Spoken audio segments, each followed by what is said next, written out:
and it identified 12 needs that men and women had coming out of jail, from food, shelter, clothing, which are your basic, Maslow's needs, to housing, jobs, clothing, a job, rebuild your relationships with your family. So we attempt to, through our programming, address those needs.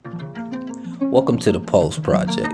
Pandemics had an effect on everyone, whether it's physical health, mental health, effects of being isolated, financial stress, and more. This project's designed to show you the resources you have available to help you move forward during these tough times. Welcome to the Pulse Project. It's been brought to you by Bank, Community Development Partnership, and Witty Media. What's your favorite saying? You wanna record it? Abby got she has a banger, a mic dropper. Let me hear It's it. not mine though. What is it? There's a that one about if you don't help the village, it's going to come back and get you. Yeah. yeah So what's that hurricane? yeah it's it was a African proverb that I read after starting work with kids in the juvenile justice system, and the quote is, "A child that is not embraced by their community will burn it down to feel its warmth." And I think that everything that we do with kids that have gotten in trouble, I think that we look at that as remembering Fire prevention.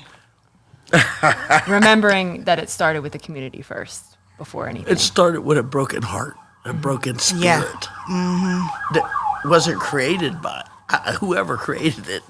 But if somebody doesn't come around it and try to Nurture it. Back to health, right? I don't know what to do, and it can't be done in prison. I can tell you that. But I was interested in talking to Billy because he was very, very smart, very bright kid. Could have been a historian, but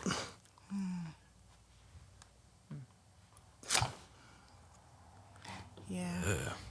Yeah, I feel like that statement is definitely true. They will burn the community, damage the community in some form or fashion, and all of. I usually think it's in the name of generating income, but, I think that's true. You know what I mean? When you have programs like these or just community members, you learn more. Once you learn more, you can you do better. Yeah. You know better, you do better, right? It's like the safety thing. It's like the fire's the safety. Whenever you're in the woods alone, you start a fire for warmth, for light, to cook, for protection.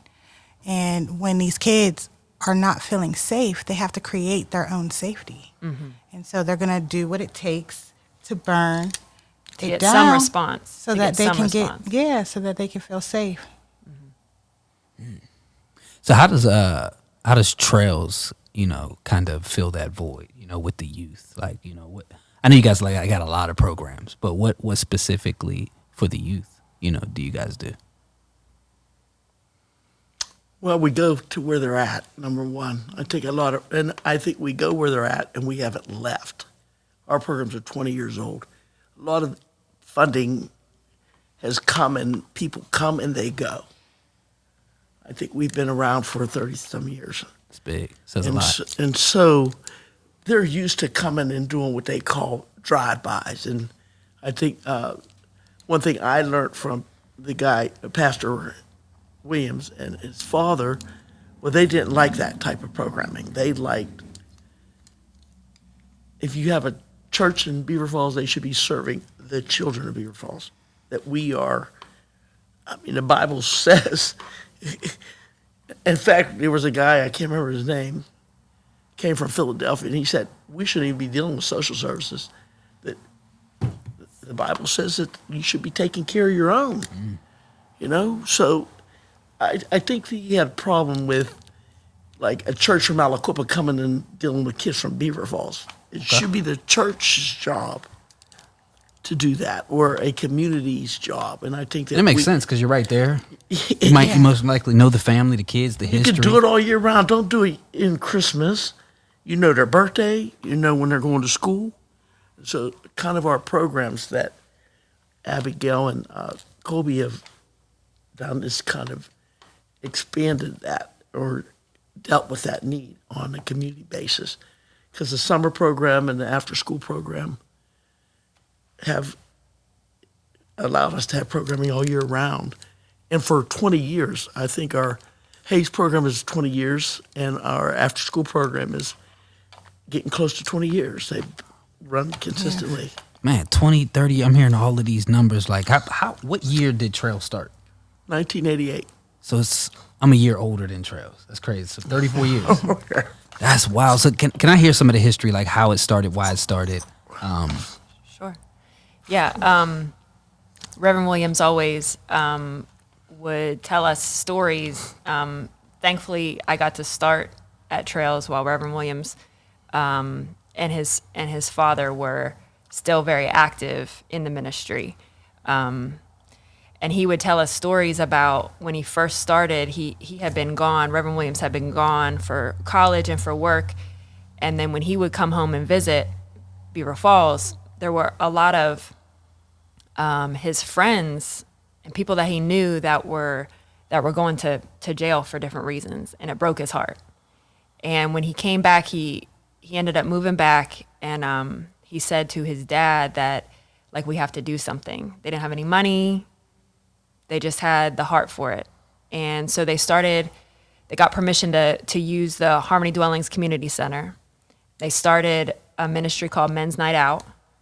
And initially, I think there was some like speculation on what they were even doing, because typically Men's Night Out is they go out to the bar, they go out to the club, whatever. All right. And but it was a time to build up the men in the community, and specifically to create a place that was going to welcome home anybody that had served time and then was returning and needed a place to be lifted up. And so just in that very much like in the trenches sort of a ministry is how Trails started. And from there, when they outgrew the community center, they moved buildings. Then they were invited as a group, the leadership was invited to come into the Beaver County Jail to start doing Bible studies and so forth. So they had the interior. They were starting to get to know people and be able to encourage them while they were still away. And then there was a safe place for them to return to that would help connect them and minister to their family. So that's how it really started. And then from there, it was majorly volunteer driven and personally funded for probably 15 years. Wow. It's a grind. That is a grind. Well, until 2015, really. Wow. It was only $38,000 in budget. Okay. That's still a lot. And I'm talking less than 7 years ago. Yeah. Man, that's huge. That's definitely huge. So before we move forward with, the programs, what brought you guys to Trails? How did all three of you individually get here? Like, God. That's the only thing. Nothing else. Circumstance. I was working at a school, needed a summer job, ran into Karen, and she was like, "I got a summer job. We got a camp." I was like, "Okay." So tried it out and saw some things in the camp that I wanted to continue to do. So eventually, from summers, it just went full time, and then I became a part of Trails. okay. Mine was, I was looking for an internship. I went to school around here. I was looking for an internship, and I thought I was going to do it in like social service. And everything that I was hoping for kind of like fell through. I had never even heard of Trails before. A friend of mine had been volunteering at movie night, and it was just a community program on like Sunday nights, I think it was. And she was like, they're pretty like open. They always need volunteers. I'm sure they would accept a full-time intern. So I came down and interviewed for an internship, and Free internship? free internship. What? Yeah. Yeah. And honestly, after that, there was the ability to stay through an AmeriCorps Vista position, which is kind of like a domesticated Peace Corps sort of a thing. The role was to help build sustainability for the agency, write grants, figure out more volunteers, that sort of thing. And truthfully, though, I was in my own season of rebuilding, and though I hadn't been coming back from prison myself, I was getting in touch with humanity in a different way, and I was getting in touch with, I would say, like, brokenness and restoration, and Trails for me was a big part of that, even personally. And so I just wanted to continue to be able to extend that because it had impacted me. And so I wanted to stay in a place that had impacted me so I could further grow, but then also to extend that. Okay, that's dope. That's dope, man. How about I yourself? think the thing about, I want to say about the AmeriCorps positions, there were more than 3, but Abby stayed long in hers, extended maybe 3 years. The longest you could possibly. But they're paid like pitifully. Okay. They live in poverty. I don't know if it's to learn what it's like to be in poverty, but it was like, no, you aren't. I mean, to go to welfare and be humiliated for needing that. I think they kind of went through that, but they were the impetus behind. I think Rev was thinking about stuff that he didn't verbalize, but I came to church. It's the only agency that brought a church, birthed a church. Yeah. And the church was down at Haddad, and there was like 4 of us there. Him, his 3 kids, and me, and like 2 more people. And I just was looking for something not, I don't know what the word is, but like not stuffy, you know? And plus I went to church as a child, seen the preacher kissing somebody and took it real personal, like everybody's sinful and I kind of stopped going to church. I don't know about believing, but it was 2002. I was thinking about what I was going to do in my future because I had worked at Gateway. It was 30 years in 2015, so I started. Rev asked me to help him with Angel Tree. It's our Starship program. It's absolutely not funded, and Abigail does it now. And it was a program where we get churches to support a kid or the kid's gift for their family member in prison or jail. So he gave me Aliquippa, and I'll tell you what, I saw there the church is not helping at all. Like, it was terrible. There's like 6-8 churches I couldn't. They brought me a check on Christmas Eve, but you have to go buy the gift. You got to find out what the kids want. You got to buy the gift, wrap the gift, and deliver the gift. Right. But we did it. We have people that did all of it. Rev said, take the check. We're just going to do the rest of it. So I started being involved with him, and then I believe Abby and Caitlin Rhodes, DJ, several others came on. And I would come in, I don't know when I came, when I wasn't working at Gateway, and they started giving grants, and because of my background, then we brought another guy on named Ed, and it started building some, I don't know, I guess Some backing. funding money, funding things that Rev had been doing for free through grants. Okay. Yeah, some funding structure. So Good. funding structure. So Take off. All right. So now you're Yeah. all here. we're all here. All right. So let's talk about some of these programs that you guys got. We can talk about Angel Tree first. I watched an interview you did maybe about 4 years ago with the guy. I believe he was like a doctor or something. Yeah, chiropractor. Okay. Yeah. Yeah, I try to do my research before every interview. Break down that Angel Tree a little bit for those who don't know about Angel Tree. Yeah, we partner with Prison Fellowship, which is a national organization that does a lot of reentry work, and they have volunteers that go into state and federal penitentiaries all over the United States, and then they disseminate, they gather all the information on families at that level, and then they disseminate to local bodies. And so since 2001, Trails has partnered with Angel Tree to be kind of a county coordinator of that initiative here. So there are churches that kind of write in and want to participate themselves, but Trails kind of blankets the whole county and keeps track of what's going on with names of families that are coming from all state and federal institutions through prison fellowship. And then I work with Chaplain Ugaletti at the Beaver County Jail to implement an application process here.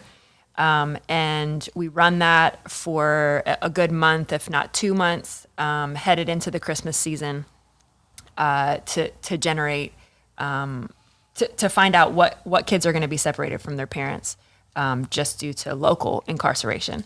And then we work with churches, organizations, individuals, Bars. bars. I mean, there's bodies of people who are passionate about Bars. caring for kids whose parents are incarcerated, and so we sponsor between 250 to 350 kids each Christmas season, and that's personalized. The parent that's in jail gives us the information, but then we contact the families to get sizes and specifics, and there's amazing opportunity even sometimes for the moms and dads that are in jail to share something that they had talked to their kid about on the phone that they wanted to get to their kid, that we are able to then be the hands and feet to get that exact thing, and then to deliver that to the kids. So we get to do the deliveries, we get to do the whole process and kind of coordinate that. So if I go to prison, my kid can get a PlayStation? We have a limit on it. Yes. How about if you got 9 I'll kids, do it. 9 different babies' mamas that all want a PlayStation? Right.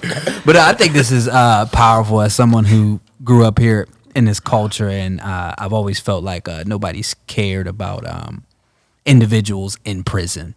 It's always been, you did the crime, that's on you. Whether it's trying to come out and get a job while you're in there, it's like you're gone. And then when you come back, there's no resources. So it seems like Trails, and like you said, when we were talking last week, you're really filling the void that, nobody else is filling. I respect you guys a lot for that. That Angel Tree sounds like a lot of kids are happy, So Well, they're happy not because of us. They're because they get it from their mom and dad. Yeah. Yeah. The don't even parent, know. We the don't parent take the writes credit. the parent writes a message, Yeah. and we put that exact wording, everything on the gift, and we make sure when we deliver the gift, we point out it doesn't matter where we're even from. This is from your dad, and they'll be like, what? They'll be like, how? I'm like, ask your mom, but it's like because we don't even know. Sometimes kids don't even know that their parent is in jail. Sometimes they were told that they're just It's a away, business or trip. depending on how old the child is. And so all they know is that their parent is thinking about them. Their parent loves them. That's it. Man, that's powerful. You're giving them some of that warmth, by Yes. kind of hiding them from that. But I think the other part of it is, I worked in jail. And I used to say, programs like that, I'm not getting nothing for them. They should have got it when they was out there. Okay. Changed my heart, because when I seen with that kid, they love their mom and dad no matter what, And guess what? Those guys in jail and those women in jail, they love their kids. They just messed up. All right. I mean, the guy that created the program created because he said the worst time of the year is the holiday when they don't have that. And we've talked to them. I mean, when they're like that in jail, they'll, the Bible's the best and whatever. Now, when they get out, they're different pop, but when they're in there, they're humble. They're humble. And I think it provides some type of it provides some kind of cushion for the caregivers too, because they Yes. see that somebody in the community is paying attention to their family, their situations. Because it's hard for them too. You know, they have the demand of actually getting the gifts. You know, they're not away, but they're right here in the thick of it. And so having somebody, you know, reach out to them and say, hey, you know, I care about your family in this kind of way, and let me see you for a little bit, I think helps some of the caregivers too really feel supported, which is important. You know, we need support, especially in tough situations when we're dealing with emotions and generational levels of hurt and obstacles. You know, to have that community say, I see you, is important. Facts. And the church, some of these people go over and beyond. They go in, that kid wasn't on the list. They get that kid. It might have not been the baby's daddies or the mamas, and they get Christmas trees and food vouchers, and they just come around it like, And that's the point of it, right? yeah, right. The point is to give a conduit to build the relationship Yeah. between And the so they church and do the it, community. and So. they just do too good like that. I think that's a great thing when they take it all. Okay. It's not funded, but it's priceless. Remember that. Sometimes we're challenged by the priceless programs and the amount of time we take in doing it, and is taking away somebody from their funded job. But so far, so good. Maybe one of That's these kids who that's comes the through balance program. between ministry and organization. You know, you have to balance the two because they're both important. You know, you need both of them to sustain the whole thing. So you got to balance it out. That's fire. That's fire. So, let me tell you guys what we're even doing here today. Yeah. So this is what I do. I press record so people feel like they're just having a regular conversation. Don't even know they're recording. We've been recording the whole time. And she's like, wait, we started already? That's exactly how I do it. But so I'm working with a community development and Black Action Network committee, and we're showing lower to moderately income communities in Beaver County what resources they have at their disposal. That's why we're here. I know you're helping the kids while the parents in prison, but when the parents or individuals who might not even have kids come home from prisons, what resources do they have, through Trails? Everything. We studied, I think that's another thing. Abby talked about a period of time of really looking at stuff at Trails. There have been some very adequate time that we used to research things. And we looked at the Lancaster Needs Assessment and identified 12 needs that men and women had coming out of jail, from food, shelter, clothing, which are your basic, Maslow's needs, to housing, jobs, clothing, a job, rebuild your relationships with your family. So we attempt to, through our programming, address those needs. Yeah, with partnerships, of course. We partner with ABC, and we partner with behavioral health. Am I missing Job something? training. Job training, career links, OVR when we can. We Patterson are Foundation huge funds. on partnerships because Community we block can't grant. do it all.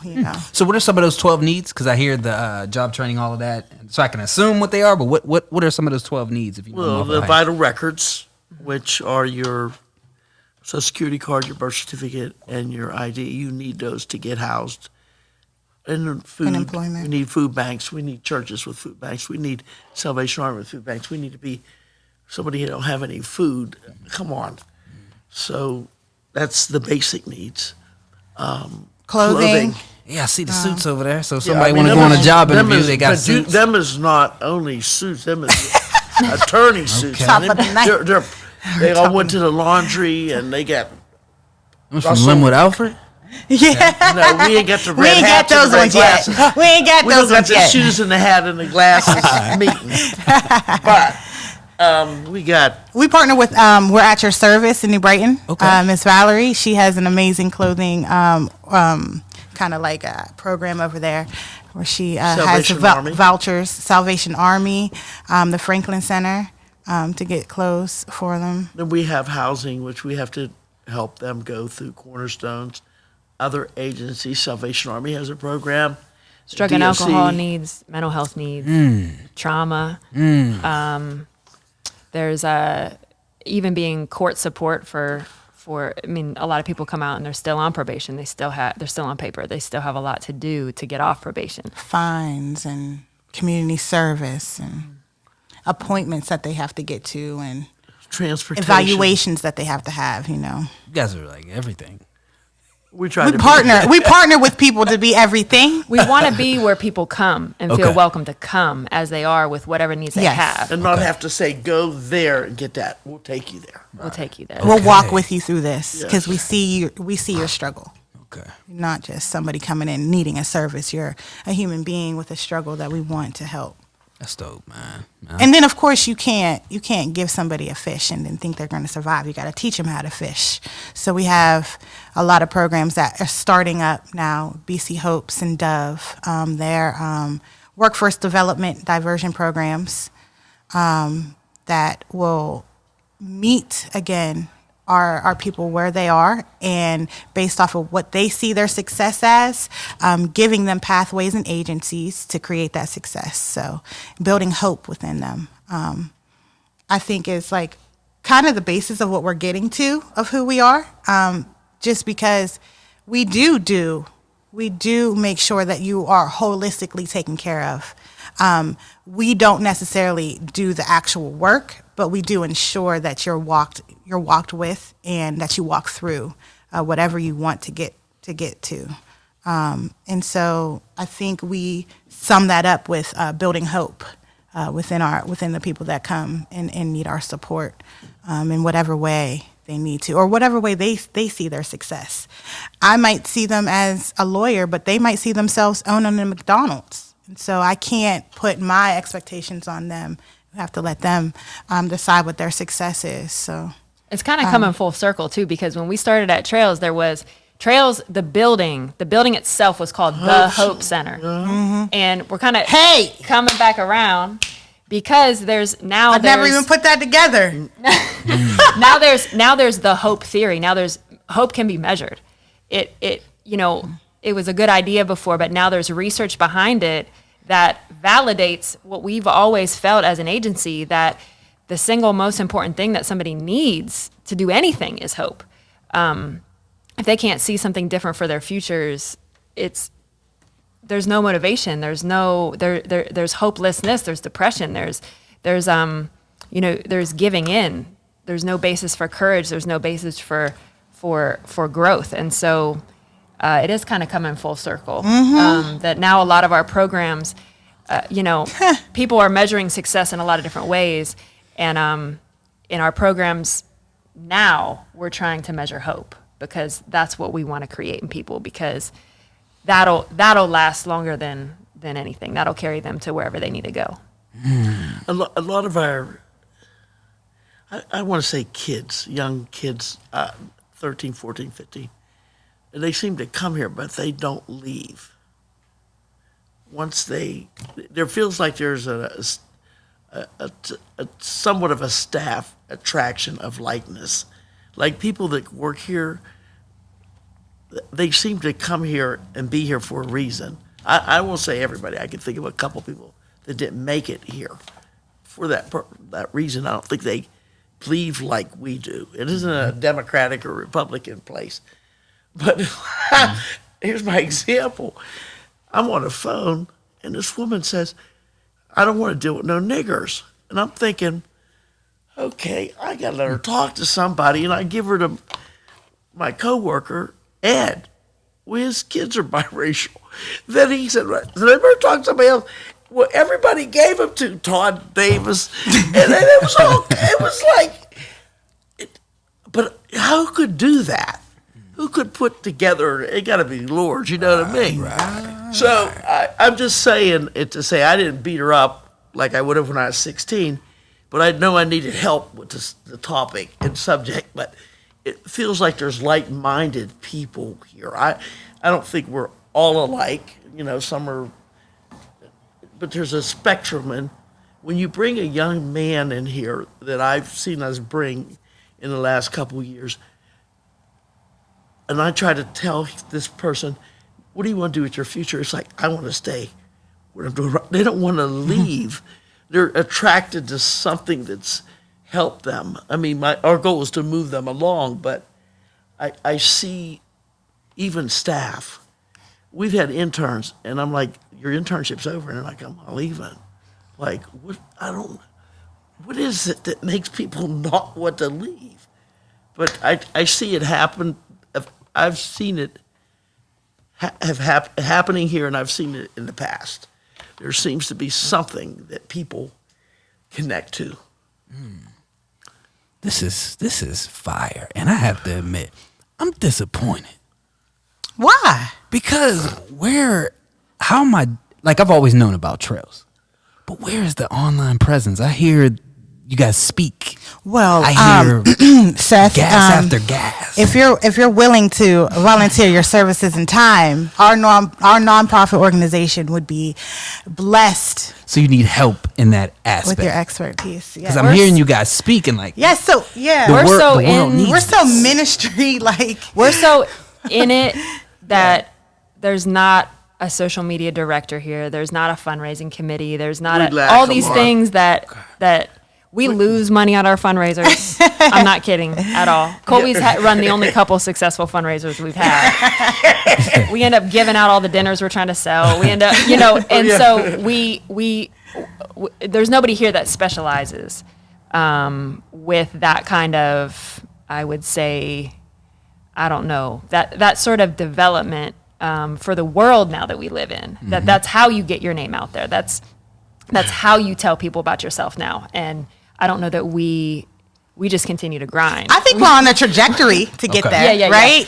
There was a lot of stepping stones. There was a lot of obstacles Trails had throughout the years in order to survive, in order for us to get through. And I think we're at the point where we're through those tough times, and we're getting to the point where we have that place where we can look at the organization different. Because as it is right now, our executive director is doing the same thing that everybody else is doing. We're all on the ground. We're all doing the Grinding. work. We're grinding. So it's getting to the point where we can start saying, oh, Yeah. let's build our training department. Let's build our HR department. Let's Yes. build our marketing department, But before it was like, let's serve these people. But back to something you said recently about, some hard times and some struggles. How did COVID affect Trails? Never stop.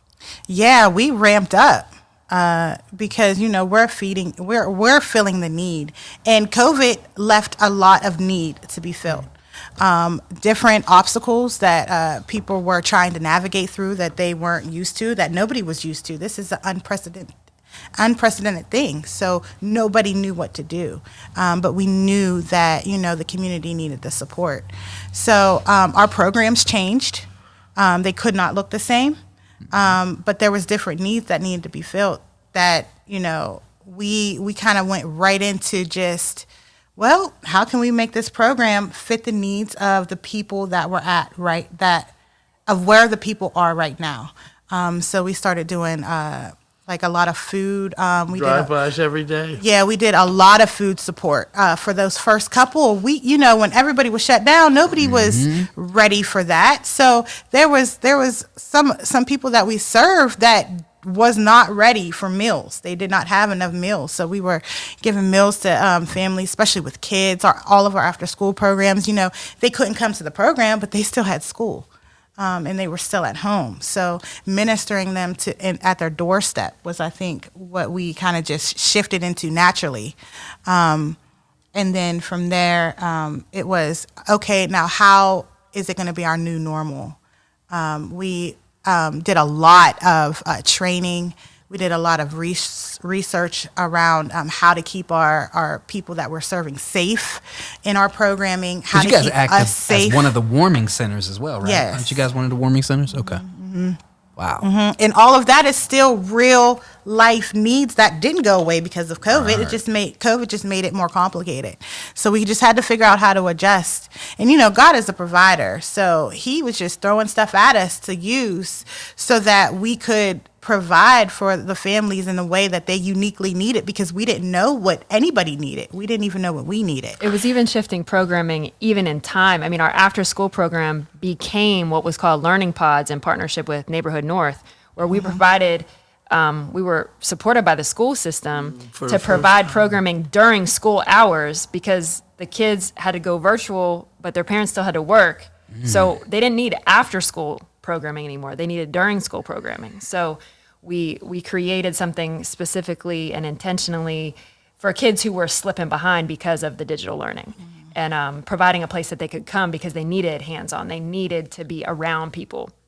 So it just had to shift. I mean, but the needs were different. They were still present though. But they also put the learning piece into our summer program. Kids didn't like it, but because how far we learned through some reading that if a kid doesn't get competency of reading and writing and arithmetic by 5th grade, they're going to prison. High risk issues. And it really shifted us to really pay attention to the after school program, the 5 to 9-year-old, and really put some learning supports in there. Now, this was the saddest. I had some sad days. This was one where they showed the kids alphabet and numbers.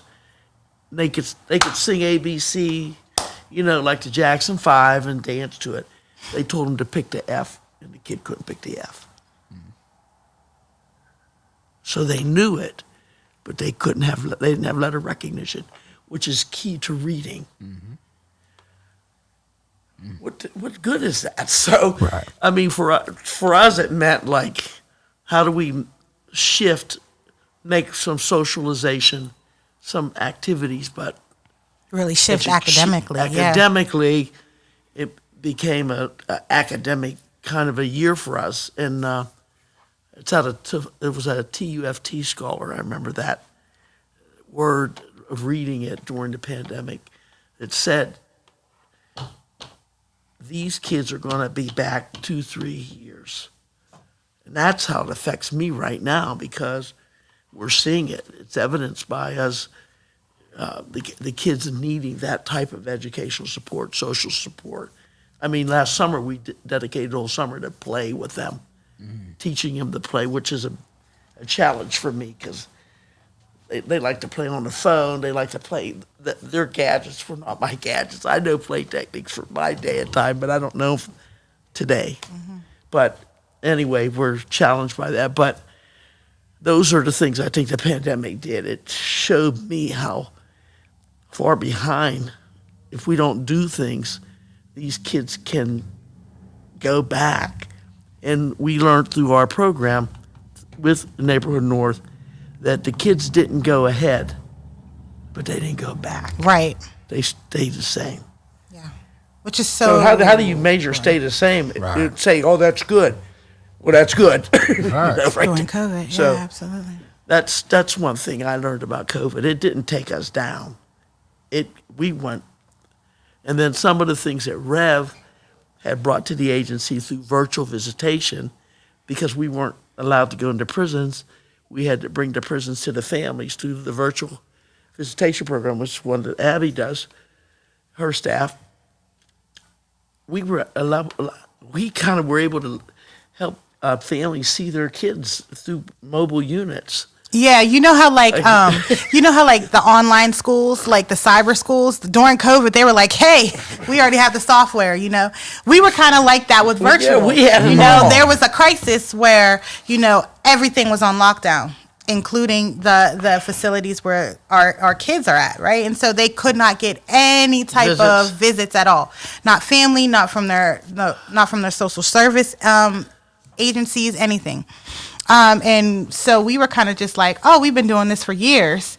But then they kind of got wise and was like, oh, we can do this ourselves, yes. right? And That's so we good. were like, oh, okay.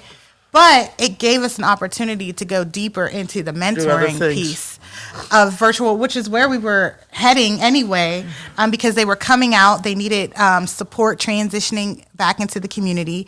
And so we were working with the families while the kids were in placement, getting to know the families separately, getting to know the kids separately and together. And then they were coming out and they were like, oh, well, can you work with them more?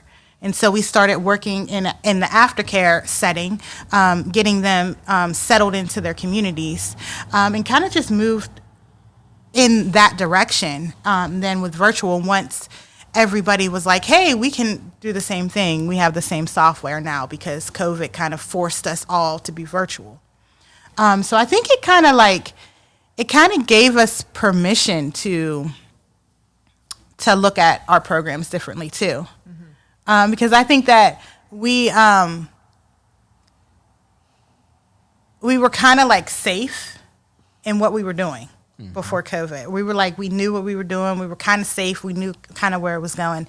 And it kind of just like jolted us a little bit and allowed us to kind of open ourselves up to different possibilities and ways of thinking. I know it did for me. I thought I was intentional, and I definitely wasn't.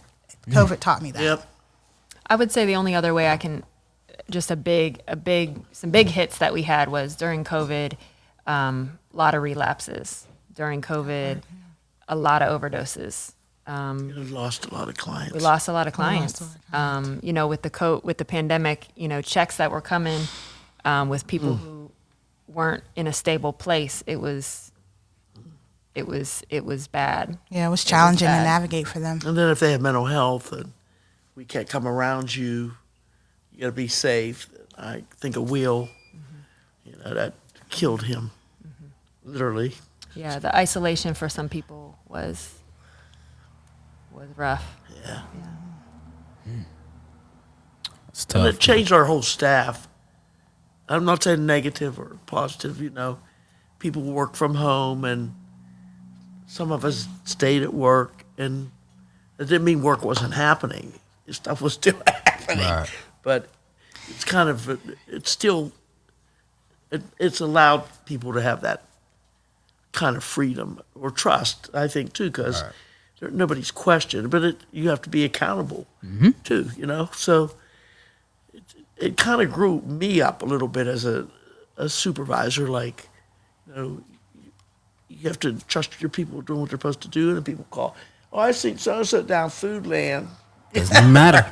We learned that it doesn't take 8 hours to do all of the work that we're doing. Right. Yeah. Sometimes you can knock it all out in 2 hours, So what are some other things that Trails does? Like what are some things you guys got going on that you might want to let the people know about? I think our biggest move is Dove. Yeah. Is our work. I mean, for a lot of times we depend on people to hire these individuals. The pandemic did that too. It took the jobs away that normally our clients get. McDonald's, food service, that industry. And we must have wrote a bunch of stuff I've seen during the pandemic, and I thought, but some of it's come to fruition now. And I can remember Colby and Nick and Ed sitting in that corner writing about Dove. Like, do you know, Ed, if he said it one more time about the school being closed, I was going to knock him. He repeats like, do you remember, Delphi's closed. You guys better do something about that. It was an after-school program in Rochester that closed, and there's a need, especially when kids come out of placement. But they were writing about it like 2 years ago, and we found out like about 2 weeks ago. But it's kind of hopeful that it will be something that I think young people that might not make it through school will get an opportunity to get a life-changing job, not a living wage job. Yeah, so it's called Dove, Diversion, Occupation, Vocation, and Education. It's a day and an evening program. So the day program will focus on academic help and support, getting kids that are in like alt ed or any type of virtual schooling that's struggling, maybe truancy, things like that, getting them a place of support. And then the evening program, which will be affiliated through the state, will be a workforce development program. So it will be taking the kids and introducing them to different industries that are predominant in our area and our surrounding areas. We want to keep them here. And then that's so important. And then building their pathways and their agencies to get them to the place where they want to be. So we have some programs called Certified Ed, which is like a virtual curriculum that has some amazing programs to offer. They do like drones, culinary arts. They do like some type of like legal work. You can do Plumbing, carpentry, Welding. all of the apprenticeship things you can study and get ready for the testing, for the actual testing on these programs. So we're going to introduce that to the kids through the Dove program. We're going to get them connected with jobs and meaningful community relationships through the program. Build up their social skills or coping skills so that they do feel like they have what it takes to be successful. We want to give them everything they need for their success, So it's a 15-week course, and it's going to be through the county. It's be servicing all the kids in the county, and we'll be working with CYS, JSD, to get those kids that are most at risk in our communities to get them diverted into the right path so that they feel like they can do anything that they want to, because they can. Right. They just have to get shown that they can. Get exposed to it. So that's what we're going to do. Right. That's what we're going to do. So that's Dove. And we're going to accentuate It's it. launched in September. And it's going to be accentuated with a program that Judge Ross started in 2018, before the pandemic. He felt that he wanted to find a way to keep. Judge Ross works as a judge, and he saw a lot of the young men and women coming in the courtroom, and he wondered, what can I do? And he said a lot of them said they didn't have no jobs, couldn't find no jobs. So he started a program in Beaver Falls High School in 2000, right the year, January before the pandemic, so it would be 220, correct? 219. 219. So we closed the program in March, but we brought the kids back in June because it kind of lifted a little bit. He called it Building Hope, but through that is going to be the education piece for adults, likened to her piece, but teaching them, like, really what they did is I had 3 kids on the honor roll, and we took it too. There's a test called the RAT, WRAT, reading, writing, arithmetic, and something test. And it tells what grade level you're at. In most occupations, you have to have, like if you're a engineer, you probably need about a 12th grade level of math. But most of the kids, even the kids that were honor roll, less than 8th grade. So it showed a little bit about stuff, but our goal is to remediate them. Like if you want to be a carpenter, you might not need 12th grade. And we're finding through putting kids, because they're in on-the-job training, which is something we're doing through Hope, is teaching kids skills in carpentry, plumbing, electrician, with trained people.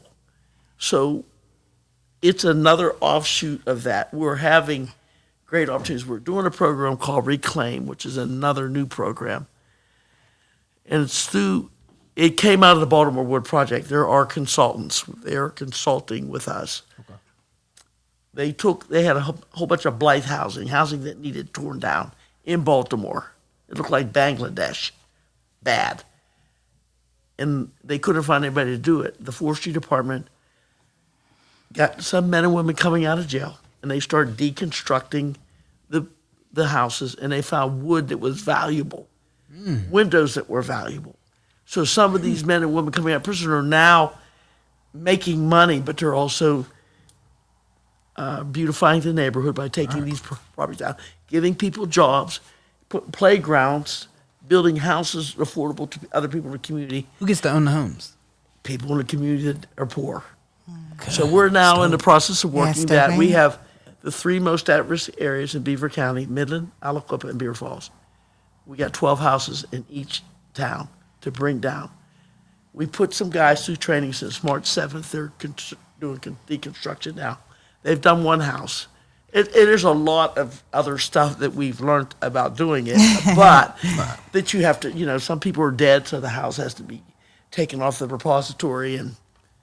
A lot of things we don't learn, in school. Yeah, but the Taxes, learning. all the red tape. Now that we everything. learned, it'll be easier for Aliquippa. Aliquippa has 864 houses that need to come down. But we Are got, these all on the repository, or these are ones that are completely gone that nobody? both. Okay. In fact, we had one donated by one of our staff, and Lola actually donated her house out by there to be brought down. So we're working on doing that. The one next to Cornerstones was brought down, deconstructed, taken down. Jimmy Wallace's house down on 6th Ave. So instead of destroying and leaving big holes in the ground, this crew it's a crew, they all graduated from community college, they all got their degree. I mean, we've had probably 10 guys, no women yet, get their degree that they can take that anywhere in the country and work in the construction field. Yeah, They're certification. OSHA right? certified, Yeah. CPR, first aid, deconstruction. It's a new word. So And they also reuse the material, which is my favorite part. Yeah, we're gonna because use it, yeah. it's not like we're just throwing it away. It's all waste. They're taking their time with these buildings and really restoring the materials back to be used again. So we're not just wasting. So that's really cool to me. it's called Reclaim. Yeah. So we got at least 3 new ones coming, and they're all related to teaching skills, remediating, so that people can get living wage jobs. Yeah. I mean, they're going to put that Portobello. Is it called Portobello? The mycelia development. Yeah. They're the looking Portobello to hire building. some of our young people that have gone through our program Yeah. to work there, because they're going to be putting up a theater and I'm not sure when that's going to happen. Yeah, there's a lot of campaign, and it's an expensive building. It's not easy being green, Right. but Yeah, that's true. It's the important. only green place in in Pennsylvania. Beaver County. Beaver County? or Beaver Virginia? County, first green building So- in Beaver County. Yeah. For your dev program, you guys ever heard of Zabrion from Aliquippa? Yes. Okay, he has that Yes. coding Yes. thing. Okay, because that could be. Oh yeah, I have his card. Yep. Okay. We met at the leadership cohort. Good, Yeah. good, Yeah. good, Yeah. good. Absolutely. Well, the last thing before we leave, before all podcasts end, everybody has to rap.